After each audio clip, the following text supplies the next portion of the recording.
હવે જો વાયકણ છે ને મોગીની વાત ના કરતો હો મહેરબાની કરજે. ઓય મારી માની વાત તો કરો કે યાર. તારી માની વાત છે ને એ તારા ઘેર કરવાની. ઓય તું ઘેર છે ને અમારા કુટુંબને બકાવી છે વાયકણના બે હાથો ને તો ઊંધો કરી.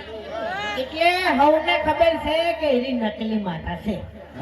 હું નકલી માતા ધોડું છું આખા જગમાં ખબર છે. તો એ પબ્લિક માનતા મને એનું કામ થઈ ગયું લ્યો. શું કરવાનું? ખરેખર મોગીએ આ દાડાઓથી અમારા કામ કર્યા નહીં પણ મોનતા મોને છે ને એનો કામ થઈ ગયો છે. શું કરવાનું? એટલે એમાં ઈશ્વર હોવે વાઘા ઈશ્વર હોવે. હા તને કહું સમજો.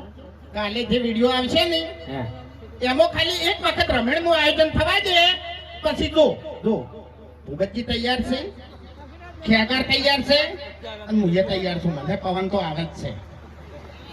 શનો આવે છે કોઈ નક્કી નહીં. મને લાગે તું ધન ધોણી થી બોલ. હા નક્કી તું કોઈક ધન ધોણી થી ધન નહીં ઢૂંઢતો.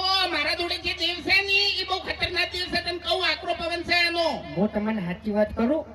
અમારા ગામમાં ગમે એ રમેલ હોય ને ગામના ગમે એ છેડે તો આ અને એનો ઉભો રમેલના છેલ્લા છેડે જઈ અને બે બાપ બેટો ધૂમતા જ હોય.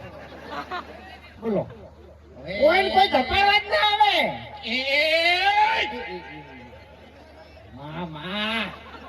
માં શક્તિ બા ધૂણે તો કોઈ ખબર નહીં.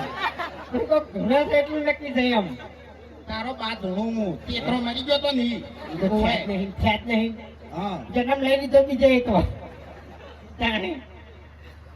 ખરેખર વાયરો આવે એવું તો રાખ્યું જ નહીં. હો ભુવાજી બૂમો પાડતા હતા કઈ ના કે વાયરો નહીં અડતો, વાયરો નહીં અડતો. વાયરો યાર હકીકતમાં નહીં અડતો એમ તાણી. અને આમાં પેલો ટેણીઓ જોઈ ગયો મોઢા ઉપર યાર ફૂલ ના મરો એમ તાણી.